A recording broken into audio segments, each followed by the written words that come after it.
ATV ప్రేక్షకులకి నమస్కారం. Triple X agents of శుభమస్తు కార్యక్రమానికి స్వాగతం.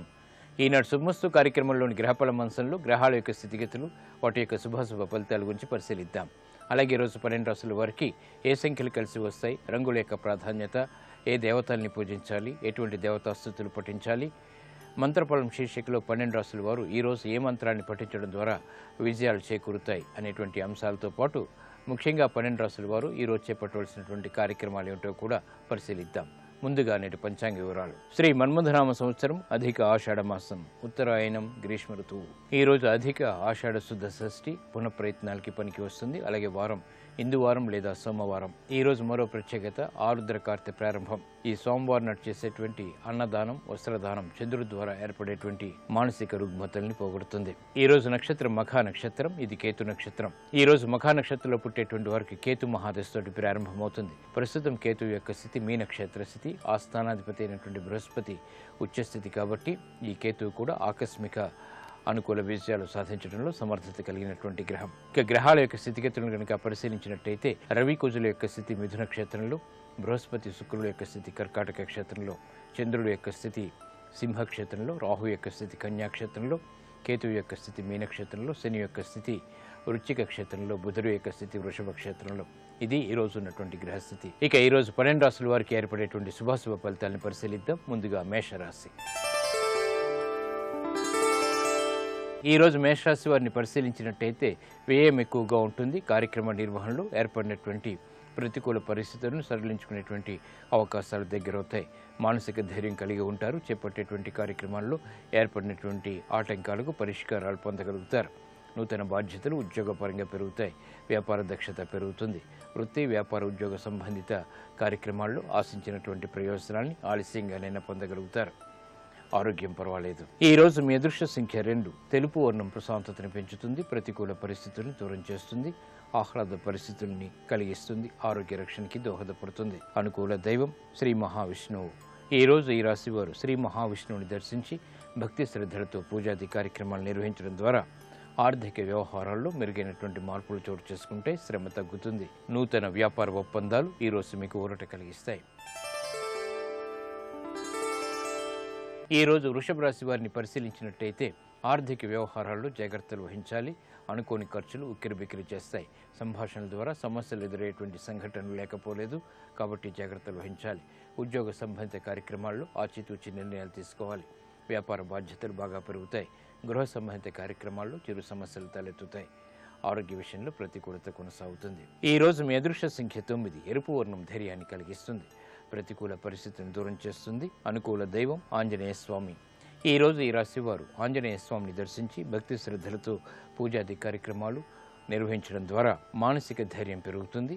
ప్రతికూలతను ఎదుర్కొనేటువంటి శక్తి సామర్థ్యాలు లభిస్తాయి. ఆరోగ్య పరీక్షలు ఈ రోజు మీకు మేలును కలిగిస్తాయి. ఈ రోజు మిథున రాశి వారిని పరిశీలించినట్టయితే కార్యక్రమ నిర్వహణలో నైపుణ్యం కొనసాగించగలుగుతారు. ప్రయాణాల ద్వారా ప్రయోజనాలు సాధించగలుగుతారు. ఆర్థిక పరిస్థితి మెరుగవుతుంది. సంభాషణల ద్వారా ఆశించినటువంటి ప్రయోజనాలు దగ్గరవుతాయి. కీర్తి ప్రతిష్టలు పెరుగుతాయి. నూతన కార్యక్రమాలు, ఒప్పందాలు బాగా కలిసి వస్తాయి. భాగస్వాముల మధ్య ఐక్యత పెరుగుతుంది. నూతన కార్యక్రమాలను చకచకా పూర్తి చేయగలుగుతారు. గృహ విషయాల్లో ప్రశాంత పరిస్థితులు కొనసాగుతాయి. ఆరోగ్యం పదిలం. ఈ రోజు మీ అదృష్ట సంఖ్య 6. తెలుపు వర్ణం ప్రశాంతతను పెంచుతుంది. ప్రతికూల పరిస్థితులను దూరం చేస్తుంది. అనుకూల దైవం శ్రీ వెంకటేశ్వర స్వామి. ఈ రోజు ఈ రాశి వారు శ్రీ వెంకటేశ్వర స్వామిని దర్శించి భక్తి శ్రద్ధలతో పూజాది కార్యక్రమాలు నిర్వహించడం ద్వారా సంకట పరిస్థితులు దూరమవుతాయి. ఆర్థిక ప్రయత్నాలు, లావాదేవీలు, సంభాషణలు ఈ రోజు మీకు లాభిస్తాయి. ఈ రోజు కర్కాటక రాశి వారిని పరిశీలించినట్టయితే మానసిక వైషమ్యాలు తొలగిపోతాయి. చేపట్టేటువంటి కార్యక్రమాలపై పట్టు బిగించగలుగుతారు. ఆకస్మిక ఆదాయం పెరుగుతుంది. స్థిరాస్తి విషయాల్లో ఏర్పడినటువంటి అనిశ్చితి తొలగిపోతుంది. రాజకీయ లబ్ధికే చేపట్టేటువంటి కార్యక్రమాల్లో ఆటంకాలను చవిచూస్తారు. వృత్తి, వ్యాపార, ఉద్యోగ సంబంధిత కార్యక్రమాల్లో ఆచితూచి తీసుకున్నటువంటి నిర్ణయాల ద్వారా మాత్రమే విజయాలు సిద్ధిస్తాయి. ఒప్పందాల ద్వారా ఏర్పడినటువంటి విభేదాలు తగ్గుతాయి. ఆరోగ్య విషయంలో ప్రతికూలత తగ్గుతుంది. ఈ రోజు మీ అదృష్ట సంఖ్య 2. తెలుపు వర్ణం ప్రశాంతతను పెంచుతుంది. ప్రతికూల పరిస్థితిని దూరం చేస్తుంది. అనుకూల దైవం శ్రీ మహాలక్ష్మి. ఈ రోజు ఈ రాశి వారు శ్రీ మహాలక్ష్మి అమ్మవారిని భక్తి శ్రద్ధలతో పూజించడం ద్వారా ఆర్థిక వ్యవహారాల్లో మెరుగైనటువంటి మార్పులు చోటు చేసుకుంటాయి. వాహన కొనుగోలు వంటివి ఈరోజు మీకు లాభిస్తాయి. ఈరోజు సింహరాశి వారిని పరిశీలించినట్టయితే ప్రయోజనకరమైనటువంటి కార్యక్రమ నిర్వహణ కొనసాగించగలుగుతారు. వ్యాపార దక్షత పెరుగుతుంది. అనుకున్నటువంటి పనుల్ని సాధించగలుగుతారు. వృత్తి, వ్యాపార, ఉద్యోగ సంబంధిత కార్యక్రమాల్లో ప్రోత్సాహం పెరుగుతుంది. ఆర్థిక వ్యవహారాలు యోగిస్తాయి. నూతన కార్యక్రమాలు గృహరీత్యా చేపట్టగలుగుతారు. వ్యాపార ప్రతిబంధకాలు తొలగిపోతాయి. బాధ్యతల్ని సక్రమంగా నిర్వహించగలుగుతారు. విద్యా బలం చేకూరుతుంది. ఈ రోజు మీ అదృష్ట సంఖ్య 3. పసుపు వర్ణం త్వరితగతిని శుభాల్ని కలిగిస్తుంది. శుభవార్తలను తెచ్చిపెడుతుంది. అనుకూల దైవం సుబ్రహ్మణ్య స్వామి. ఈ రోజు ఈ రాశి వారు సుబ్రహ్మణ్య స్వామిని దర్శించి భక్తి శ్రద్ధలతో పూజాది కార్యక్రమాలు నిర్వహించడం ద్వారా స్థిరాస్తి విషయాలు కలిసి వస్తాయి. సాహస నిర్ణయాలు ఈరోజు మీకు ఉపకరిస్తాయి. ఈ రోజు కన్యారాశి వారిని పరిశీలించినట్టయితే మానసిక ధైర్యం కలిగి ఉంటారు. చేపట్టేటువంటి కార్యక్రమాల్లో ప్రోత్సాహం లభిస్తుంది. వేగవంతమైనటువంటి అనుకూల మార్పులు ఆర్థికంగా చోటు చేసుకుంటాయి. ఉద్యోగ వ్యవహారాల్లో ఏర్పడినటువంటి సమస్యలకు పరిష్కారాలు పొందగలుగుతారు. వృత్తి, వ్యాపార, ఉద్యోగ సంబంధిత కార్యక్రమాలు సజావుగా పూర్తి చేయగలుగుతారు. నూతన వస్తు కొనుగోలు వంటివి ఆనందాన్ని కలిగిస్తాయి. శుభవార్తలు వింటారు. శుభ ప్రయత్నాలు కలిసి వస్తాయి. ఈ రోజు మీ అదృష్ట సంఖ్య 9. ఎరుపు వర్ణం ధైర్యాన్ని కలిగిస్తుంది. ప్రతికూల పరిస్థితులను దూరం చేస్తుంది. అనుకూల దైవం ఈశ్వరుడు. ఈ రోజు ఈ రాశి వారు శివాలయాన్ని దర్శించి ఈశ్వరుడికి అభిషేకాది కార్యక్రమాలు నిర్వహించడం ద్వారా వేగవంతమైన అనుకూల మార్పులు ఆర్థికంగా దగ్గరవుతాయి. ఆర్థిక లావాదేవీలు, సంభాషణలు ఈరోజు మీకు లాభిస్తాయి. ఈరోజు తులారాశి వారిని పరిశీలించినట్టయితే ఆర్థిక వ్యవహారాల్లో మెరుగైనటువంటి మార్పులు చేకూరుతాయి. వ్యయం పెరుగుతుంది. అయినప్పటికీ ఆదాయాన్ని కూడా కూడగట్టుకోగలుగుతారు. గతంలో కన్నా మెరుగైనటువంటి పరిస్థితులు ఆరోగ్యపరంగా ఆనందాన్ని కలిగిస్తాయి. వ్యాపార ప్రతిబంధకాన్ని ఎదుర్కొనేటువంటి శక్తి సామర్థ్యాలు కూడా పొందగలుగుతారు. విద్యా సంబంధిత వ్యవహారాల్లో ఏర్పడినటువంటి ఆటంకాలను సడలించుకునేటువంటి ప్రయత్నాలు ముమ్మరం చేయగలుగుతారు. కార్యక్రమ నిర్వహణలు ఆశించినటువంటి ప్రయోజనాలు మెల్లమెల్లగా ప్రారంభమవుతాయి. శ్రమ అధికంగా ఉంటుంది. ఈ రోజు మీ అదృష్ట సంఖ్య 3. పసుపు వర్ణం త్వరితగతిని శుభాల్ని కలిగిస్తుంది. శుభవార్తలను దగ్గర చేస్తుంది. అనుకూల దైవం మహాగణపతి. ఈ రోజు ఈ రాశి వారు మహాగణపతిని దర్శించి తెల్లటి పుష్పాలతో పూజాది కార్యక్రమాలు భక్తి శ్రద్ధలతో నిర్వహించడం ద్వారా విఘ్నాలు దూరం అవుతాయి. ఏలినాటి శని ద్వారా ఏర్పడేటువంటి వ్యయాన్ని నియంత్రించగలుగుతారు. అధిక ఖర్చులు తగ్గుతాయి. ఆరోగ్య పరీక్షలు ఈరోజు మీకు మేలును కలిగిస్తాయి. ఈ రోజు వృశ్చిక రాశి వారిని పరిశీలించినట్టయితే కార్యక్రమ నిర్వహణలో ఆటంకాలను చవిచూస్తారు. ప్రయాణాల విషయంలో జాగ్రత్తలు వహించాలి. వృత్తి, వ్యాపార, ఉద్యోగ సంబంధిత కార్యక్రమాల్లో జాప్యాలు కొనసాగుతాయి. వేగవంతమైనటువంటి మార్పులు పొందలేకపోతారు. కార్యక్రమ నిర్వహణలో అలసత్వం పెరుగుతుంది. వృత్తిలో అభివృద్ధికి చేపట్టేటువంటి కార్యక్రమాల్లో అధిక వ్యయం పెరుగుతుంది. గృహ సంబంధిత కార్యక్రమాలు సామాన్యం. ఈ రోజు మీ అదృష్ట సంఖ్య 2. తెలుపు వర్ణం ప్రశాంతతను పెంచుతుంది. ప్రతికూల పరిస్థితిని దూరం చేస్తుంది. అనుకూల దైవం శ్రీ మహాలక్ష్మి. ఈ రోజు ఈ రాశి వారు శ్రీ మహాలక్ష్మి అమ్మవారిని దర్శించి భక్తి శ్రద్ధలతో పూజాది కార్యక్రమాలు నిర్వహించడం ద్వారా ఆర్థిక వ్యవహారాల్లో వేగవంతమైన అనుకూల మార్పులు చేకూరుతాయి. ఆనందాన్ని కలిగిస్తాయి. విదేశీ ఒప్పందాలు ఈ రోజు మీకు లాభిస్తాయి. ఈ రోజు ధనుసు రాశి వారిని పరిశీలించినట్టయితే బలమైన మిత్రుల ద్వారా లబ్ధి చేకూరుతుంది. స్థిరాస్తి విషయాల్లో అనుకూలత పొందగలుగుతారు. అకారణ కలహాల నుంచి బయటికి రాగలుగుతారు. ఆర్థిక వ్యవహారాల్లో ఆశించినటువంటి ప్రయోజనాలు మెల్లమెల్లగా ప్రారంభమవుతాయి. వ్యాపార దక్షతకి చేసేటువంటి ప్రయత్నాలు కలిసి వస్తాయి. నూతన ఒప్పందాల ద్వారా ఆశించినటువంటి ప్రయోజనాలు పొందగలుగుతారు. గృహ విషయాలు అనుకూలం. ఆనందకర సంఘటనలు గృహరీత్యా కొనసాగుతాయి. ఆరోగ్యం పర్వాలేదు. ఈ రోజు మీ అదృష్ట సంఖ్య 9. ఎరుపు వర్ణం ధైర్యాన్ని కలిగిస్తుంది. ఆరోగ్య రక్షణకి దోహదపడుతుంది. అనుకూల దైవం దక్షిణామూర్తి. ఈ రోజు ఈ రాశివారు దక్షిణామూర్తి స్వామిని దర్శించి భక్తి శ్రద్ధలతో పూజాది కార్యక్రమాలు నిర్వహించడం ద్వారా అష్టమ బృహస్పతి ద్వారా ఏర్పడేటువంటి అతి ప్రతికూలత తగ్గుతుంది. అవమానకర సంఘటనలు దూరమవుతాయి. గృహ సంబంధిత కార్యక్రమాలు ఈరోజు మీకు కలిసి వస్తాయి. ఈరోజు మకర రాశి వారిని పరిశీలించినట్లయితే కార్యక్రమ నిర్వహణలో నైపుణ్యం కొనసాగించగలుగుతారు. వ్యాపార దక్షత పెరుగుతుంది. కీలక నిర్ణయాలు తీసుకోగలుగుతారు. స్వతంత్ర నిర్ణయాల ద్వారా విజయాలు దగ్గరవుతాయి. విదేశీ సంబంధిత లావాదేవీలు కలిసి వస్తాయి. ఆర్థిక వ్యవహారాల్లో మెరుగైనటువంటి మార్పులు చోటు చేసుకుంటాయి. ఆనందాన్ని కలిగిస్తాయి. గృహ విషయాలు అనుకూలిస్తాయి. ప్రయాణాల ద్వారా ప్రయోజనాలు సాధించగలుగుతారు. శత్రుభీతి పోతుంది. ఈ రోజు మీ అదృష్ట సంఖ్య 5. ఆకుపచ్చ వర్ణం రక్షణకి దోహదపడుతుంది. ప్రతికూల పరిస్థితులను దూరం చేస్తుంది. అనుకూల దైవం ఆంజనేయ స్వామి. ఈ రోజు ఈ రాశి వారు ఆంజనేయ స్వామిని దర్శించి భక్తి శ్రద్ధలతో పూజాది కార్యక్రమాలు నిర్వహించడం ద్వారా ఆర్థిక వ్యవహారాలు బాగా కలిసి వస్తాయి. మానసిక ధైర్యం పెరుగుతుంది. విజయాలు ఆహ్వానించగలుగుతారు. ఉద్యోగ ప్రయత్నాలు ఈరోజు మీకు లాభిస్తాయి. ఈరోజు కుంభరాశి వారిని పరిశీలించినట్టయితే అయోమయ పరిస్థితుల నుంచి బయటికి రాగలుగుతారు. ఆర్థిక వ్యవహారాలు కలిసి వస్తాయి. నూతన ఒప్పందాల ద్వారా ఆశించినటువంటి ప్రయోజనాలు పొందగలుగుతారు. కుటుంబ సఖ్యత పెరుగుతుంది. వేగవంతమైన మార్పులు ఉద్యోగపరంగా చోటు చేసుకుంటాయి. అనుకూల పరిస్థితులు వ్యాపారపరంగా కొనసాగుతాయి. కార్యక్రమ నిర్వహణలు శుభ సంఘటనలు కూడా చోటు చేసుకుంటాయి. గృహ విషయాలు అనుకూలం. ఈ రోజు మీ అదృష్ట సంఖ్య 2. తెలుపు వర్ణం ప్రశాంతతను పెంచుతుంది. ప్రతికూల పరిస్థితులను దూరం చేస్తుంది. అనుకూల దైవం మహాకాళి. ఈ రోజు ఈ రాశి వారు మహాకాళి అమ్మవారిని దర్శించి భక్తి శ్రద్ధలతో పూజాది కార్యక్రమాలు నిర్వహించడం ద్వారా సంబంధ బాంధవ్యాలు మెరుగవుతాయి. క్లిష్ట పరిస్థితులకు పరిష్కారాలు పొందగలుగుతారు. స్థిరాస్తి విక్రయాలు ఈ రోజు మీకు లాభిస్తాయి. ఈ రోజు మీనరాశి వారిని పరిశీలించినట్టయితే ఆర్థిక వ్యవహారాలు లాభిస్తాయి. వ్యాపార సంబంధిత నిర్ణయాల విషయంలో జాగ్రత్తలు వహించాలి. స్థిరాస్తి విషయాల్లో అనుకూలత ఏర్పడుతుంది. కార్య దీక్షతో కూడినటువంటి కార్యక్రమ నిర్వహణ కొనసాగించగలుగుతారు. విద్యాపరమైనటువంటి చిక్కులు వీడిపోతాయి. విదేశీ సంబంధిత లావాదేవీలు కలిసి వస్తాయి. నూతన ఉత్సాహం పెరుగుతుంది. శ్రమతో కూడినటువంటి కార్యక్రమ నిర్వహణ తద్వారా విజయాలు చేతికి అందుతాయి. ఆనందాన్ని కలిగిస్తాయి. ఆర్థిక బలం చేకూరుతుంది. ఈ రోజు మీ అదృష్ట సంఖ్య 9. ఎరుపు వర్ణం ధైర్యాన్ని కలిగిస్తుంది. ప్రతికూల పరిస్థితులను ఎదుర్కొనేటువంటి శక్తి సామర్థ్యాన్ని కలిగిస్తుంది. అనుకూల దైవం శ్రీ మహాలక్ష్మి. ఈ రోజు ఈ రాశి వారు శ్రీ మహాలక్ష్మి అమ్మవారిని దర్శించి భక్తి శ్రద్ధలతో పూజాది కార్యక్రమాలు నిర్వహించడం ద్వారా ఆర్థిక వ్యవహారాలు మెరుగవుతాయి. ఆర్థిక ప్రయత్నాలు ఒప్పందాలు ఈ రోజు మీకు లాభిస్తాయి.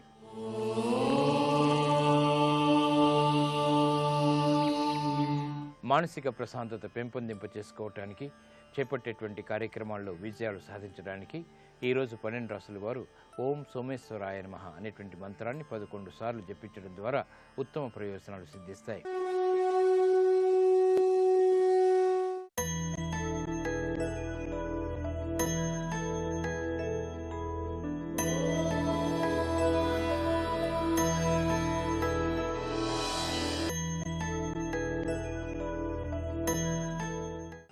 అయస్కాంతానికి దగ్గరగా సూది ఉంటేనే అయస్కాంతంలో నువ్వు భగవంతుడికి సమీపంలో ఉండే ప్రయత్నం చేస్తూ ఉండాలి.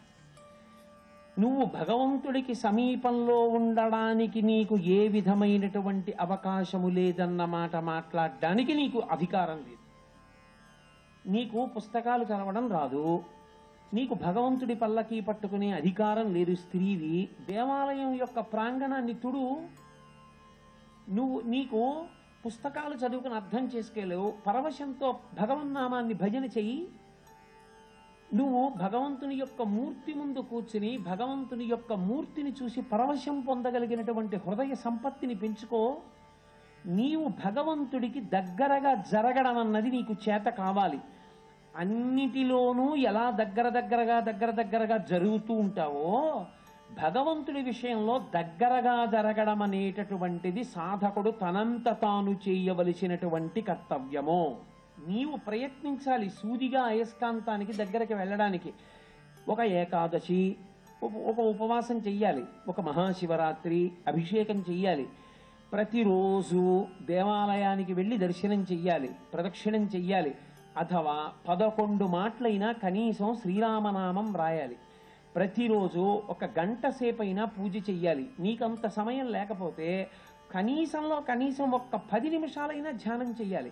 10 నిమిషాలు కాకపోతే కనీసం శ్రీరామ రామ రామేతి రమే రామే మనోరమే సహస్రనామ తత్తుల్యం రామనామ వరాననే అనగలగాలి. నువ్వు ఏమీ చేయకపోవచ్చు, చదువుకున్నావు, కనీసం ఇవాళ ఒక 500 రూపాయలు పెడితే దొరుకుతున్నాయి. ఒక సేవ యందు మగ్నమై ఉంటే దానికి నేనిది చెయ్యలేనండన్న మాట లోకమునందు లేదు. ఈ పరిమితులన్నీ ఎందులో వస్తాయంటే తట్ని చదివి ఒక్క బ్రాహ్మణ్ణి పిలిచి నువ్వు అన్నం పెట్టాలి. ఒక్క దీనుడికి నువ్వు ఒక ఉపకారం చెయ్యగలగాలి. నీ వలన ప్రతిరోజు ఏదో ఒక మంచి పని పరమేశ్వరుడు చేయిస్తున్నాడన్న భావనతో ఒక మంచి పనిని చెయ్యడంలో నువ్వు కృతకృత్యుడు అవుతూ ఉండాలి. నువ్వు ఏది చేస్తున్నా ఇదంతా పరమేశ్వరానుగ్రహము కొరకు తప్ప పుణ్యము కొరకన్న భావన కాదు. ఇది చేస్తే పరమేశ్వరుడు నా యందు ప్రీతి చెంది నన్ను ఆయనకు దగ్గరగా తీసుకుంటాడు అన్న భావనతో నువ్వు అలా భగవంతుని యొక్క సేవ యందు మగ్నమై ఉంటే దానికి నేనిది చెయ్యలేనండి అన్న మాట లోకమునందు లేదు. ఈ పరిమితులన్నీ ఎందులో వస్తాయంటే నీవు సమాజమునందు అన్వయం అయ్యేటప్పుడు వస్తాయి. ఏదో అనారోగ్యం వచ్చి మనసాన పడిపోయాడు, ఇక ఉద్యోగంలో ఉంచారు, నిర్బంధ పదవీ విరమణము అని చెప్పి ఇంటికి పంపించేస్తారు.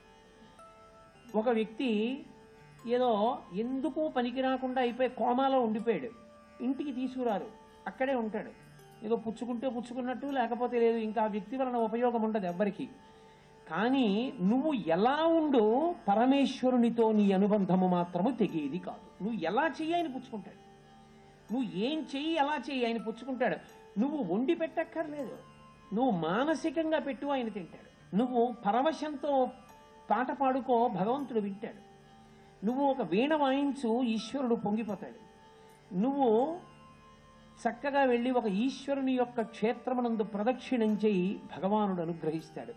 నువ్వు ఏమీ చెయ్యలేవు, మడత కుర్చీలో కూర్చుని ఓపిక ఉడిగిపోతే సంబ సదా శివ సాంబ సదా శివ సంబ సదా శివ సాంబ శివ అంటుండు, నిన్ను ఈశ్వరుడు అనుగ్రహిస్తాడు. నోట మాట కూడా పలకలేవా, మనసులోను ఈశ్వరుడు ప్రీతి చెందుతాడు. మానసికంగా ప్రదక్షిణం చెయ్యి, నువ్వు శరీరంతో చేసిన దానికన్నా ఎక్కువ ఫలితాన్ని ఇస్తాడు. లోకంలో ఎవ్వరూ కూడా నీవు ఇలా చేస్తే అంగీకరిస్తారని నమ్మకం లేదు. నేను నా కొడుక్కి ఒరే కాకినాడ నుంచి నేను పరక కొత్తపల్లి కొబ్బరి మామిడి పళ్ళు నీకు మానసికంగా తెచ్చి ఇచ్చాను, మానసికంగా నువ్వు తినడాన్ని నేను చూస్తున్నాను, నువ్వు ఎంత సంతోషపడిపోయి తిన్నావో అన్నాను అనుకోండి, ఒక మాట ఊరుకుంటాడు, 2 మాటలు ఊరుకుంటాడు, 3 మాటలు ఊరుకుంటాడు, 4వ మాట ఏమంటాడు, మహా గొప్పగా పెడుతున్నారులేండి మానసికంగాను. మానసికంగా మీరు ఈ లోకమునందు అందరికీ అన్నీ ఇచ్చి తృప్తి పొందించలేరు. పరమేశ్వరుడి విషయంలో మీరు ఏమీ చెయ్యలేకపోతే మానసికంగా చేసిన ఈశ్వరుడు మీరు చేశారని సంతోషిస్తాడు. అంతటి ఉదారుడైన ఆయనని పొందడమే మనుష్య జన్మ యొక్క ప్రయోజనమైనప్పుడు సమీపమునకు నీకు జరగడం చేత కాకపోతే అందులో ఏదో దోషం ఉన్నట్లు లెక్క. అది చేయకపోతే ఇంకెందుకు ఆ జన్మ? నువ్వు సంతోషంగా ఒకరికి ఏదో పెట్టుకోగలగాలి, నువ్వు సంతోషంగా భగవత్ సేవ చేయగలగాలి, నువ్వు సంతోషంగా ఏది చేసినా పరమేశ్వర ప్రీత్యర్థం, పరమేశ్వరుడు ప్రీతి చెందుట కొరకు నేను ఈ పని చేయుచున్నాను అని నువ్వు చేస్తూ వెళ్ళడమే భగవంతుడికి దగ్గరగా జరగడం. ఈ దగ్గరగా జరిగితే పరమేశ్వరుడు నిన్ను లాక్కుంటాడు. అది అయస్కాంతో ఫలం సూచిక, దాన్ని ప్రోధి చేసుకుంటా అంట, అంటే నిలబెట్టుకుంటా. ఈశ్వరుడు తన వైపు తిప్పితే నువ్వు దాన్ని మెల్లగా అభ్యాసంగా అనుష్ఠానంగా నువ్వు మార్చుకుంటూ రావాలి. మార్చుకుంటూ వస్తే నీకు ఆ భగవత్ సేవ అనేటటువంటిది అలవాటైపోతుంది. అలవాటైపోయి మనసు నిర్మలంగా ఉంటుంది, హాయిగా. కాబట్టి అయస్కాంతో ఫలం సూచిక సాధ్వి నైజ విభుం. తరువాతి స్థాయిలో సాధ్వి. సాధ్వి అంటే పతివ్రత. పతివ్రత అయినటువంటి వ్యక్తి, స్త్రీ ఎప్పుడు ఏది చేసినా ఒక్కటే ఆలోచిస్తుంది, నేను చేసిన ఈ పని వలన నా భర్తకి పేరు ప్రఖ్యాతులు నిలబడతాయా, అదొక్కటే. నేను ఇలా చేస్తే మా భర్త గారి గౌరవం పాడవుతుందా, అదొకటే ఆలోచిస్తుంది. ఆమెని సాధ్వి అని పిలుస్తారు. ఆమెకి తన సుఖము ఉండదు. ఆమె సుఖమేమి సుఖము, ఆయన సుఖము ఆవిడ సుఖము, ఆవిడ సుఖము ఆవిడకు ఉండదు. ఆవిడ ఏది చేయనివ్వండి ఒకటే, నేను ఇది చేస్తున్నాను మా ఆయన గౌరవం ఏమవుతుంది, అదొక్కటే ఆలోచిస్తుంది. ఒక మాట మాట్లాడినా ఒక పని చేసినా ఎప్పుడూ అది ఒక్కటే మనసులో ఉన్నటువంటి స్త్రీకి సాధ్వి అని పేరు.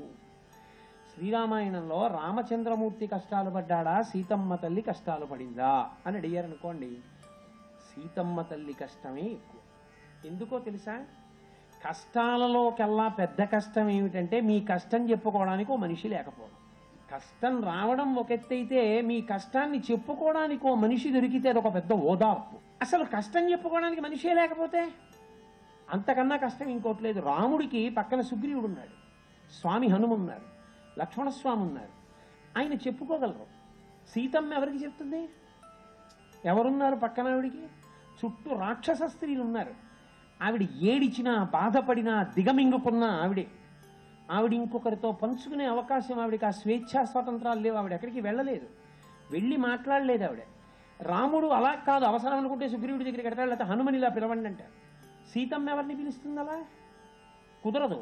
అందుకే శోకము అన్న మాటకి అపారమైన దుఃఖమును పొందినది ఎవరు అంటే సీతమ్మే. రామాయణంలో అంత దుఃఖంలో ఉన్న సీతమ్మ దుఃఖమునకు అంతటికి మూలం ఎక్కడుంది? రాముడు పక్కన లేకపోవడమే. రాముడు పక్కన ఉంటే ఆవిడికి ఏదీ కష్టం కాదు. అరణ్యవాసం కూడా ఆవిడ నాకు కష్టం కాదు అంది ఆవిడ. కానీ ఆవిడికి కష్టం రాముడు పక్కన లేకపోవడం. ఆ రాముడి పక్కకి తీసుకెళ్ళిపోతానంటే ఎవరైనా అప్పుడు వచ్చి, అమ్మా నిన్ను తీసుకెళ్ళి రాముడి దగ్గర వదిలేస్తామమ్మా అన్నారు అనుకోండి, ఏ స్త్రీ అయినా, ఓ దారి తప్పిపోయిన పిల్లాడైనా ఎంత సంతోషపడిపోతారమ్మయ్యా నన్ను తీసుకెళ్ళి ఆయన దగ్గర దింపేస్తానంటున్నారని. సుందరకాండలో అంత కష్టంలో ఉన్న సీతమ్మ 10 నెలలే బ్రతికుంటానంటే స్వామి హనుమ వచ్చి అన్నారు, అమ్మా ఎందుకమ్మా ఏడుస్తావు? నిన్ను హవ్యంహుతమివానలా, అగ్నిహోత్రుడు హవ్యాన్ని తీసుకెళ్లినంత పవిత్రంగా తీసుకెళ్లి రామచంద్రుడికి అప్పచెప్పేస్తానమ్మా. క్షిప్రం ద్రక్షసి వైదేహి రామం ప్రస్రవణే గిరౌ శతకృతమివాసీనం నాగరాజస్య మూర్ధని. అది గౌరవం అంటే మాటలో. ఇంద్రుడు ఐరావతం మీద కూర్చున్నట్లు ప్రస్రవణ పర్వత శిఖరం మీద కూర్చున్న రామచంద్రమూర్తి యొక్క పాదార విందముల యందు నిన్ను సమర్పించి కృతకృత్యుడవుతానమ్మా, వచ్చి కూర్చోనా భుజం మీద అన్నారు. ఆవిడంది పక్కున్నవి, నువ్వు ఇంతున్నావా? దేహం సంక్షిప్య మారుతి, చాలా తగ్గించారు కదా శరీరాన్ని. నువ్వు బొటన వేలంతున్నావా? నీకో ఇంత భుజమా? దాని మీద నీ కూర్చోనా? నన్ను తీసుకెళ్తావా? బ్రహ్మచారి అంతటి పరాక్రమోపేతుడు. ఆ మాటకు ఆయనకు బాధ వచ్చింది. ఒక్కసారి శరీరం పెంచారు. వేరుమందర సంకాశౌ భగౌదీప్తానల ప్రభ అగ్రత వ్యవతస్తే చ సీతాయా వానరోత్తమ. అంత పెద్ద శరీరంతో హనుమ నిలబడి, అమ్మా చూశావా నేనంటే ఏమిటో, రా తీసుకెళ్తాను. సీతమ్మంది, భర్తుభక్తిం పురస్కృత్య రామధన్యస్య వానర న స్పృశామి శరీరంతో పుంసో వానర పుంగవ. నేను తెలివిలో ఉండగా నా భర్తని తప్ప అన్య పురుషులను నా చేతితో ముట్టుకోను. మరి రావణుడు నిన్ను జుత్తు పట్టుకుని తొడ మీద కూర్చోబెట్టి ఎత్తుకొచ్చాడుగా, అప్పుడు నేను స్పృహలో లేనుగా. హా రామ హా లక్ష్మణ అంటూ ఉన్నాను, ఎత్తుకొచ్చాడు. స్పృహలో ఉండి ముట్టుకోను. నువ్వు నాకు ఎంత పుత్ర సదృశుడవైనా ముట్టుకోను. నా భర్తని తప్ప అన్యులను ముట్టుకోను. అందుకని నా భర్త రావాలి, నన్ను తీసుకెళ్ళాలి. పైగా నా భర్త లేనప్పుడు రావణుడు అపహరించాడు, రావణుడు లేనప్పుడు హనుమ అపహరించి రాముడికి ఇచ్చాడు. ఇంకా రాముడి గౌరవం ఏముంది? రాముడు వచ్చి శత్రు సంహారం చేసి నన్ను తీసుకెళ్ళాలి, అప్పుడు రాముడి గౌరవం. రాముడి గౌరవాన్ని నిలబెట్టే పని చేస్తాను తప్ప రాముడి గౌరవం తగ్గిపోయే పని నేను చెయ్యను. అందుకు రానందాడు. అంత కష్టంలో. అమ్మా ఎంత మాట అన్నావమ్మా. సదృశం శ్రీస్వరూపస్య సాధ్వీ వినయస్య చ. అక్కడేశారు వాల్మీకి మహర్షి, సాధ్వీ. అమ్మా ఇంత కష్టంలో నిన్ను రాముడి దగ్గర తీసుకెళ్లి దింపేస్తానంటే, అలా తీసుకెడితే రాముడి యొక్క కీర్తి నిలబడదని రానంటున్నావా? అమ్మా నువ్వు సాధ్వీవమ్మా, నీ భర్త గౌరవాన్నే ఆలోచిస్తున్నావు, ఇప్పుడు కూడా నీ సౌఖ్యం ఆలోచించలా అని 2 చేతులు ఎత్తి నమస్కారం చేశారు. సాధ్వీ అంటే భర్త గౌరవమును ఆలోచించున్నది. నేను ఇలా విడితే ఆయన గౌరవం ఏమవుతుంది? నేను ఇలా మాట్లాడితే ఆయన గౌరవం ఏమవుతుంది? నేను ఇలా ప్రవర్తిస్తే ఆయన గౌరవం ఏమవుతుంది? ఏది చేసినా ఆయన గౌరవం ఏమవుతుందని ఆలోచించినటువంటి స్త్రీ ఎవరో ఆమె సాధ్వి. ఈ దేశంలో ఎందరో మహాతల్లులు ఉన్నారు అటువంటి వాళ్ళు. తాడేపల్లి రాఘవనారాయణ శాస్త్రి గారికి పెళ్ళయ్యాక ఓ కొడుకు పుట్టాడు. ఆ కొడుకు చచ్చిపోయాడు. చచ్చిపోతే తండ్రి గారు అన్నారు, రాఘవనారాయణ శాస్త్రి గారు తండ్రి గారు ఫోన్ లేరా, వెళ్ళిపోయిన వాడు వెళ్ళిపోయాడు, ఇంకో కొడుకు పుడతాడు లేడా అన్నారు. ఆయన అన్నారు, వాడు చచ్చిపోతే అన్నారు. అలా ఎందుకంటావురా మంగళకరమాకు? ఒకడు వెళ్ళిపోయాడని అందరూ వెళ్ళిపోతారా? ఒకడు వెళ్ళిపోయాడని అందరూ వెళ్ళిపోకూడదని కూడా ఏమైనా ఉందా అన్నారు. లేదు.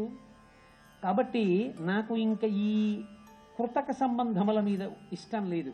నేను నా జీవితాన్ని పరదేవతకి అంకితం చేస్తాను. ఇక నాకు నా భార్యకి కామస్పర్శ లేదు. ఇద్దరం కలిసి దంపతులుగా పరదేవతని ఆరాధన చేస్తుంటా అన్నారు. ఎప్పుడు? గట్టిగా 20 ఏళ్లున్న వయస్సులో. ఆనాడు ప్రారంభమైన ఆయన బ్రహ్మచర్యం ఆయన శరీరం విడిచిపెట్టేసేంత వరకు ఆ తల్లి ఆయన అలాగే ఉన్నారు. కంచికామకోటి పరమాచార్య స్వామి ఒక మాట చెప్తుండేవారు, కాషాయం కట్టుకున్న నా బ్రహ్మచర్యం కాదు, గృహస్థాశ్రమంలో ఉన్న రాఘవనారాయణ శాస్త్రి గారి బ్రహ్మచర్యం గొప్పదనేవారు. సర్వం శ్రీ ఉమామహేశ్వర పరబ్రహ్మార్పణమస్తు. స్వస్తి. స్త్రీ సాధ్వి పురుషుడి గురించి ఎలా ఆలోచిస్తుందో అలా భక్తుడైన వాడు పరమభక్తుడు అని చెప్పడానికి ఒక్కటే ఒక్క తార్కాణము.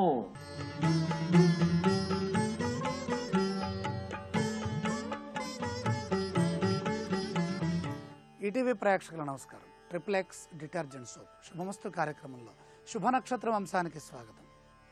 ప్రధానంగా ఈరోజు షష్ఠితో కూడిన సోమవారం. కుజదోషం ఉన్నా, భయం ఉన్నా, మానసిక రుగ్మతలున్న వాళ్ళకి ఆరోగ్య సిద్ధి కోసమై షష్ఠి కవచాన్ని చదువుకోవడం మంచిది. సుబ్రహ్మణ్య కవచం షణ్ముఖ స్వరూపాన్ని దర్శించడం మంచిది. అందులో సోమవారం సుబ్రహ్మణ్య మంత్రంతో ఈశ్వరుడికి అభిషేకం చేస్తే, సుబ్రహ్మణ్య పాశుపతం అంటే సుబ్రహ్మణ్య మంత్రంతో ఈశ్వరుని ఆరాధిస్తే అత్యద్భుతమైనటువంటి శుభయోగ సిద్ధి కలుగుతుంది. తత్పురుషాయ విద్మహే మహాసేనాయ ధీమహి తన్న షణ్ముఖ ప్రచోదయాత్. అందులో మఘా నక్షత్రం సమస్త కార్యాల్ని సిద్ధింపచేసేటటువంటి గొప్ప నక్షత్రం. సోమవారం చంద్రుడికి, దుర్గామ్మవారికి, శక్తికి, అలాగే ఈశ్వరుడికి ఇష్టమైనటువంటి శుభవారం. మనస్సంకల్పాలన్నీ సిద్ధిస్తాయి. ఈరోజు చేసేటటువంటి సమస్తమైన పనులు ప్రశాంతంగా ప్రారంభిస్తే విజయాన్నిస్తాయి. సుబ్రహ్మణ్య ఆరాధన ప్రదోష సమయంలో తప్పనిసరిగా చేసుకోవటం చాలా మంచిది. ఇక రేపటి శుభ నక్షత్రాన్ని పరిశీలన చేసినట్లయితే సప్తమితో కూడినటువంటి సిద్ధయోగం కలిసిన భౌమవారం, మంగళవారం. ఈ సిద్ధయోగము సప్తమి మంగళవారము అలాగే పూర్వ ఫల్గుణి నక్షత్రం ఐశ్వర్యాన్ని ప్రసాదించే విధంగా సూచిస్తోంది. ఆస్తిని వృద్ధి చేసుకునే క్రమంలో చేసే ప్రతి ఆలోచన, రుణాలు తీసుకోవటం, రుణాలు ఇవ్వటం, డబ్బుల్ని దాచుకోవటం, ఆర్థిక పరమైన యోచనలన్నీ సిద్ధిస్తాయి. భూ సంబంధమైన ప్రయత్నాలు, ఆరోగ్య సంబంధమైన ప్రయత్నాలు, ప్రధానంగా సప్తమి సూర్యుడికి సంబంధించింది. మంగళవారం రోగములు తొలగటం కోసమే చేసేటటువంటి ప్రయత్నాలు. ఆరోగ్యం మరింతగా వృద్ధి చెందాలంటే ఈ రోజున చేసే ప్రాణాయామము, యోగా ఇదంతా సూర్యపరంగా నమస్కారం చేసి కనుక ఆరాధన చేసినట్లయితే ప్రధానంగా తిథి విశేషమైనటువంటి ఫలితాన్ని ఇస్తుంది. కాబట్టి అది మంగళవారంతో కూడినప్పుడు జయానికి, ధైర్యానికి, శత్రు నిర్మూలనకి, శత్రువులు అన్నప్పుడు మనలో ఉన్నటువంటి భీతి, భయము, అలాగే కామక్రోధ లోభ మోహ మదమాత్సర్యములు, అరిషడ్వర్గాలు ఏవైతే ఉన్నాయో వాటన్నిటినీ శాంతింప చేసుకోవటానికి, ఈర్ష్య అసూయ ద్వేషములు మనలోంచి తొలగటానికి, మన మీద ఎవరికైనా ఉంటే అవన్నీ పోయి లోకంలో మంచి మిత్రుల్ని సంపాదించుకోవడానికి ఈరోజు చేసే దైవధ్యానం ఎంతగానో సహకరిస్తుంది. ఈరోజు చేసే సమస్త కార్యాలు కూడా విజయాన్ని ఇస్తాయి. నూతన వస్త్రముల్ని కొనకూడదు, కానీ మిగతా కార్యక్రమాలన్నీ కూడా చక్కగా చేసుకోవచ్చు. సిద్ధియోగము సిద్ధిస్తుంది.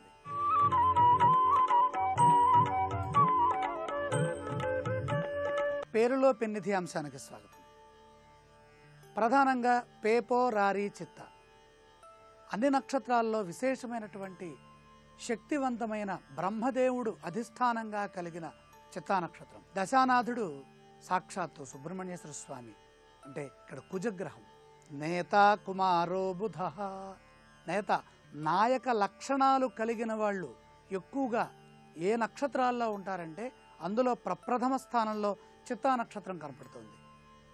అందులో పోచయ్య, పోచమ్మ, పోలారావు, పోతన, పొన్నయ్య, పొన్నమ్మ ఇలాంటి నామాలు, ప్రాచీన నామాలు ఎక్కువగా ఉన్నాయి.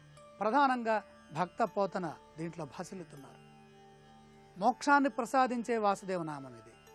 అలాగే భద్రణ, అలాగే భద్రము, రక్షణ, శ్రేయస్సు. భద్రనామము, భద్రబీజము అని దీనికి పేరు. ఈ పకారానికి భద్రబీజం, శక్తి బీజం, రక్షణాయుతమైంది. శాంతంగా ఉండేటటువంటి లక్షణం ఏ విధంగా ఉంటుంది? మనస్సులో ఆనందం ఎప్పుడూ పొంగి ప్రొల్లుతూ ఉంటుంది, పొంగిపోతుంటుంది, ఉప్పొంగిపోతూ ఉంటారు వీళ్ళు. ప్రశాంతమైన ఆలోచన భావాలు ఎక్కువగా ఉంటాయి. విశేషమైన ఊహాశక్తి ఉంటుంది. సాక్షాత్తు వాసుదేవనామం కాబట్టి అందులో కుజుడు అధిష్టానంగా కలిగి ఉన్నారు కనుక చైతన్యవంతంగా స్పష్టంగా శిష్టాచార సంపత్తి కలిగి ప్రసన్నమైనటువంటి వాక్కులతో ఎక్కువగా దైవ సంబంధమైన అంశాలలో ముందుకు వెళతారు. శాంతికి ప్రతీకగా నిలుస్తారు. ప్రధానంగా వృత్తి కార్యక్రమాల్లో ఎక్కువగా ఉంటారు. ఉద్యోగ వ్యాపారాల్లో మిశ్రమ ఫలితాలు గోచరిస్తున్నాయి. శాంత స్వభావము, నిదానము, ప్రధానంగా పో అక్షరం ఎక్కడైతే మన నామంలో ఉంటుందో మన నామంలో విశేషమైనటువంటి కీర్తిని గడించిన వ్యక్తిని మనం ఒక్కసారి స్మరించుకోవాలి. ఆయన లక్షణాలన్నీ మనలోకి కూడా ప్రవేశిస్తూ ఉంటాయి. భక్తపోతన, అలాగే ఓర్పు, ఓర్మి, సహనము, పట్టుదల మోక్షనామంగా భాషలుతుంది. జాతక చక్రం లేకపోయినా, జన్మ వివరాలు తెలియకపోయినా మన పేరు మొదటి అక్షరంలో పోకారం కనుక ఉంటే, పో కనుక ఉన్నట్లయితే మనలో ఉన్న చెడంతా కూడా పో, తొలగిపో అనే విధంగా ఉంటుంది. ఎప్పుడు నిర్మలమైన, శాంతమైన, శుద్ధమైన, శ్రేష్టమైన భావజాలం ఉంటుంది. అందరిలోనూ అందరివాడిగా మన్ననలు అందుకుంటూ ప్రశాంతమైన జీవనాన్ని కొనసాగిస్తారు. అదృష్టవారం శుక్రవారం, అదృష్టదైవం సాక్షాత్ మహాలక్ష్మి. వాసుదేవనామం ప్రసన్నంగా ప్రశాంతంగా ఉండాలంటే మహాలక్ష్మి ఆరాధన.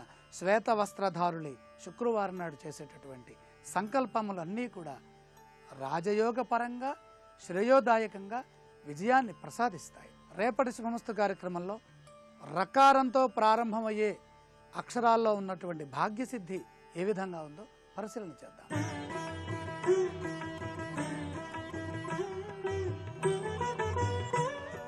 త్రిబులెక్స్ డిటర్జెంట్ సోప్ శుభమస్తు కార్యక్రమంలో శుభయోగం శీర్షికకి స్వాగతం. ఈ శీర్షికన సమస్య పరిష్కారం అనే అంశంలో ద్వాదశ రాశులలో సింహరాశిలో జన్మించిన వాళ్ళు దైనందిన జీవితంలో సంభవించే సమస్యల నుంచి బయటపడటానికి ఎటువంటి విధి విధానాలను అనుసరించాలో పరిశీలిద్దాం. సింహరాశిలో జన్మించిన విద్యార్థులు ఎవరైనా విద్యలలో విశేషంగా రాణించటానికి, మానసిక ఏకాగ్రతను పెంపొందింపజేసుకొని పోటీ పరీక్షలలో అత్యుత్తమ స్థాయిలో రాణించటానికి ఆదివారం నాడు ఎద్దుకి బెల్లంతో తయారు చేయబడినటువంటి ఆహార పదార్థాలను తినిపించాలి. అలాగే సింహరాశిలో జన్మించిన వాళ్ళు ఎవరైనా సరే ధనం సంపాదించటానికి ఇబ్బందులు ఎదురవుతున్నటువంటి తరుణంలో బుధవారం నాడు గోమాతకి పచ్చటి మేతను తినిపించాలి. ఇలా చేసినట్లయితే ధన ఆదాయానికి సంబంధించినటువంటి సమస్యల నుంచి సులభంగా బయటపడవచ్చు. సింహరాశిలో జన్మించిన వాళ్ళు ఎవరైనా సరే జీవితంలో ఆకస్మిక సమస్యలు ఎదురైనప్పుడు, అనుకోని సమస్యలు ఎదురైనప్పుడు ఆ సమస్యల నుంచి బయటపడటానికి ఆంజనేయ స్వామివారి ఆలయానికి వెళ్ళి ఆంజనేయ స్వామివారి ఆలయంలో సింధూరము, నెయ్యి వీటిలో ఏదైనా సరే ఎవరికైనా దానంగా ఇవ్వాలి.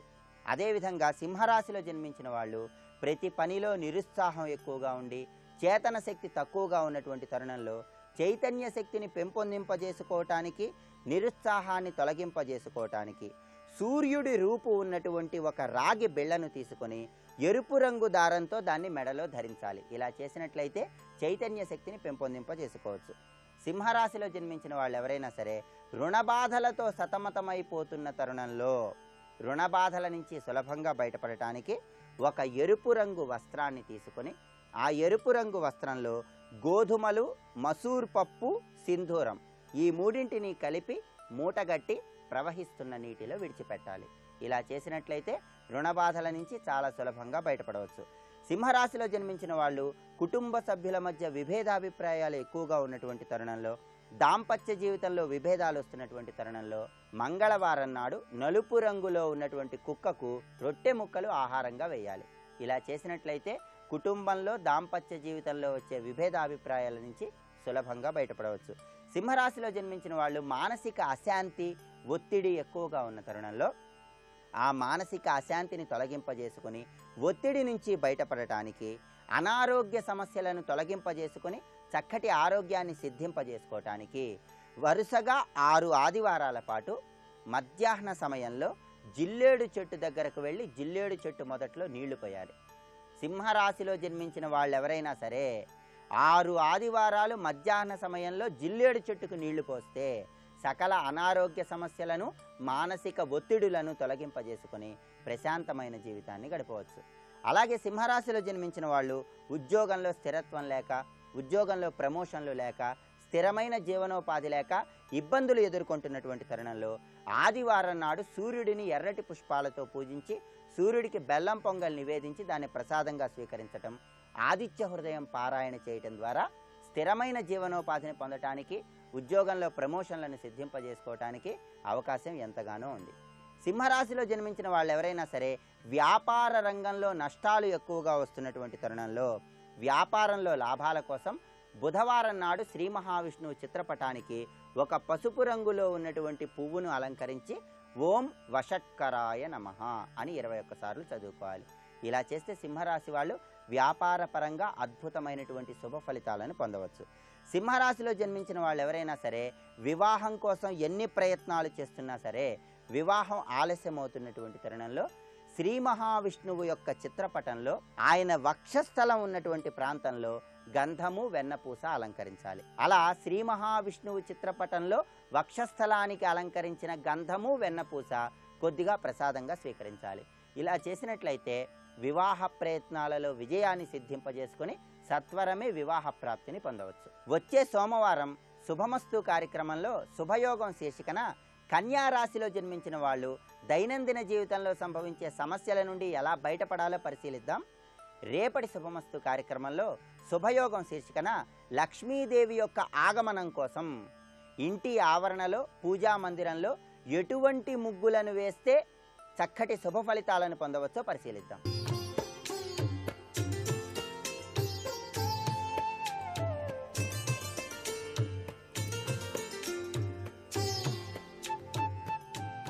XXX డిటర్జెంట్ సోప్ శుభమస్తు కార్యక్రమంలో గృహబలం అంశానికి స్వాగతం.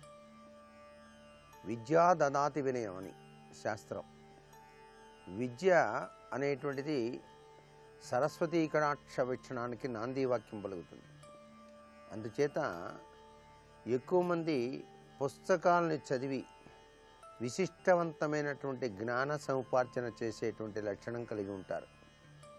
అందుచేతనే చాలామంది ఇళ్లలో అనేక వివిధ రకాలైనటువంటి శాస్త్ర పరిజ్ఞానానికి సంబంధించినటువంటి విశేషాంశ పుస్తకాలని బదిలిపరిచేటువంటి చక్కటి బీరువా అమర్చుకునేటువంటి తీరుతెన్నులు ఉంటాయి. చాలామంది తాము చదువుకునేటువంటి పుస్తకాల అరమారకు తలుపులు లేకుండా గనక ఉంచినట్లయితే అది వాస్తుశాస్త్రరీత్యా కూడాను కించిత్తు నష్టదాయకమైన ప్రభావాన్నే ఏర్పరుస్తుంది. పుస్తకాలని అమర్చుకోవటం కూడాను ఒక కళే. ఆ పుస్తకాలు రెడీమేడ్గా ఏ పుస్తకం కావాలంటే ఆ పుస్తకం తీసి చదువుకునే తీరులో ఆ యొక్క పుస్తకానికి సంబంధించినటువంటి ఆ యొక్క పేరు కలిగినటువంటి ఇది బయటికి కనిపించే విధంగా మనకు అమర్చేటువంటి తీరుతెన్నులు పుస్తకాల అరమరలో అమర్చుకోవడం చాలా మంచిది. పెద్ద పెద్ద లావాటి పుస్తకాలని నైరుతి భాగంలోను, లావు తగ్గినటువంటి పుస్తకాలని వాయువ్య మూలగాను అమర్చుకునేటువంటి తీరుతెన్నులు వాస్తుశాస్త్రరీత్యా చాలా మంచిది అని చెప్పేసి గ్రహించాలి. అంటే బరువు కలిగినటువంటి పుస్తకాలు, కొద్దిగా బరువు తగ్గినటువంటి పుస్తకాలు, ఇలా బరువుల విషయంలో కూడాను అమర్చుకునేటువంటి తీరుతెన్నుల్లో చక్కగా గనక అరమరలో గనక అమర్చుకున్నట్లయితే ఏది ఎప్పుడు చదువుకోవాలో ఆ పుస్తకం వెంటనే జ్ఞప్తికి వచ్చి దానికి సంబంధించినటువంటి గ్రంథాన్ని బయటికి తీసి జిజ్ఞాసా తత్పరతో చదివి ఉత్తమోత్తమమైనటువంటి పరిధిలోకి పయనించడానికి ఆస్కారం అత్యధికంగా కనిపిస్తుంది. పుస్తకాల అరమరలో తప్పనిసరిగా పుస్తకాలకి చెదలు పట్టకుండా అనేక రకమైనటువంటి ప్రక్రియలు కూడాను తరచూ చేసుకుంటూ ఉండాలి. అంటే అరమరకి తలుపులు బిగించినప్పుడు ఆ తలుపులు తరచూ తెరుస్తూ ఉండాలి. గాలి కూడాను లోపలికి వచ్చేటువంటి తీరులో ఉండాలి. పూర్తిగా అరమరలో పెట్టేసి పుస్తకాలన్నింటినీ కూడాను తలుపులు బిగించేసేసి దానిలోకి గనక కర్మవశాత్తు తేమ వంటి పదార్థములు గనక వెళ్ళినట్లయితే ఆ పుస్తకాలకి చెదలు పట్టడానికి, ఆ చెదల వలన ఆ పుస్తకాల అరమార అంతా కూడాను పాడైపోవడానికి కూడా ఆస్కారం ఉంది. అలా పాడైపోకుండా ఉండటానికి క్రిమి సంహారక తత్వంతో కూడినటువంటి మందులని కూడాను వాడటంలో తప్పు లేదు. చక్కటి సుగంధ భరితమైనటువంటి విశేషాంశంతో కూడినటువంటి వాటిని కూడా పుస్తకాల అరమారలో ఉంచుకోవడంలో తప్పు లేదు. జవ్వాది, కస్తూరి ఇలాంటి వాటిని కూడాను అరమారలో ఉంచుకోవచ్చు. అలా గనక ఉంచినట్లయితే వాటికి చాలా చక్కటి విశేషవంతమైనటువంటి లక్షణరీత్యా పుస్తకాలు పాడైపోకుండా ఉండటానికి ఆస్కారం ఉంటుంది. తలుపులు లేని పుస్తకాల అరమార్లు గదిలో ఉన్నట్లయితే అలా ఉండేటువంటి వారికి అనారోగ్యం అనేటువంటిది కూడా కలగడానికి ఆస్కారం ఉంది సుమా అని చెప్పేసి మనకు వాస్తుశాస్త్రం తెలియజేస్తోంది. అదేంటండి, పుస్తకాలకి అరమారకి తలుపులు లేకపోతే అనారోగ్యం వస్తుందా అంటే వచ్చి తీరుతుంది అంతే. దానికి కారణం ఏంటంటే తెలియకుండా ఒక విచిత్రాతి విచిత్రవంతమైనటువంటి గాలి ఆ పుస్తకాలలో నుంచి బయటికి ప్రసరింపజేయటం వలన ఆ దోష ప్రభావం వెనువెంటనే కనబడకపోయినప్పటికీ కాలక్రమేణా బయటపడటానికి ఆస్కారం ఉంది. ఈ దోషానికి సవరణ వెంటనే అలమార్లకు తలుపులు పెట్టించడమే. అలమార్లు తెరిచి ఉంచకుండా కట్టెల్లాంటి వాటిని కూడాను ఏర్పరచుకొని ఉంచినట్లయితే కొంతలో కొంత మేలు జరగడానికి ఆస్కారం ఉంటుంది. అలాగే చాలామంది తమ పడక గదిలో అద్దాలు ఉంచచ్చా లేదా అని చెప్పేసి అడుగుతూ ఉన్నారు. పడక గదిలో అద్దాల అమరిక అంత శ్రేయోదాయకం కాదు అని చెప్పేసి వాస్తుశాస్త్రంలో చెప్పడం జరిగింది. పడుకునేటువంటి మంచానికి ఎదురుగా కాళ్ళ దగ్గరగా ఆ యొక్క పెద్ద అద్దాన్ని గనక అమర్చుకున్నట్లయితే దానివల్ల కూడాను లేనిపోని అనర్థాలు సంభవించడానికి ఆస్కారం ఉంటుంది అని చెప్పేసి వాస్తుశాస్త్రం మనకు తెలియజేస్తోంది. అందుచేత పడక గదిలో అద్దాల్ని అమర్చుకునేటువంటి తీరుతెన్నుల్లో వాస్తుశాస్త్రాన్ని పాటించవలసిన నియమాలు మనకి శాస్త్రరీత్యా చాలా చక్కగా చెప్పారు. ఎందుకనంటే అద్దాల నుంచి ఒక దివ్యవంతమైనటువంటి శక్తి ఎప్పుడూ కూడా వెలువడుతూనే ఉంటుంది.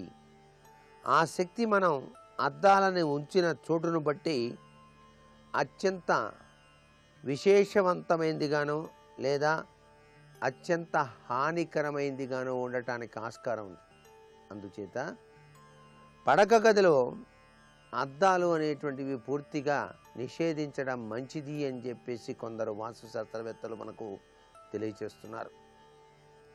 మంచానికి గనక అద్దాలు ఉన్నట్లయితే ఆలుమగల వైవాహిక సంబంధంలో కలతలు సంప్రాప్తించడానికి కూడా ఆస్కారం అత్యధికంగా ఉంటుంది అని చెప్పేసి, అంతేకాకుండా అద్దాలు ఉన్న చోట ఒక కట్టెల్ లాంటిది ఏర్పాటు చేసి కనుక ఉన్నట్లయితే ఎటువంటి హానికరమైనటువంటి ప్రభావాలు జరగవని కూడాను శాస్త్ర రీత్యా చెప్పేటువంటి విశేషాంశం.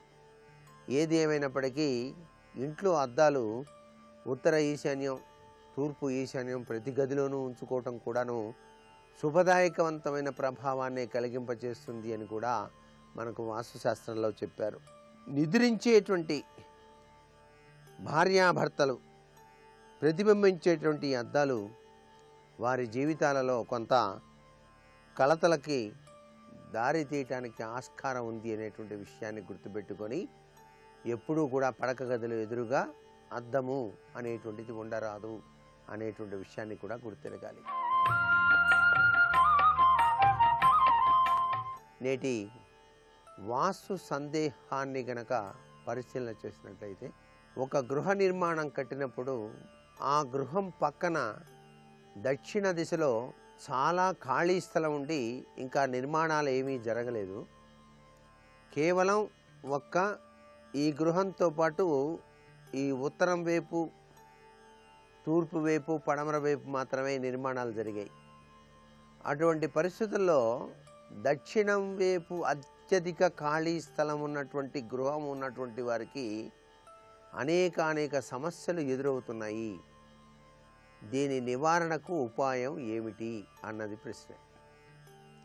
సహజసిద్ధంగా ఒక కాలనీలో నిర్మాణం చేసేటప్పుడు కొంతమంది ఇల్లు కట్టుకోవడం చేత మిగతా ఖాళీ స్థలాల్లో దక్షిణం వైపు అత్యధికంగా ఖాళీ స్థలం ఉండి దానికి కాంపౌండ్ వాళ్ళు కూడా కట్టనటువంటి పరిస్థితుల్లో ఈ ఇంట్లో నివసించేటువంటి వారికి ఆర్థికపరమైనటువంటి చిక్కులే కాకుండా అనారోగ్య సమస్యలు కూడాను సంభవించడానికి ఆస్కారం ఉంటుంది.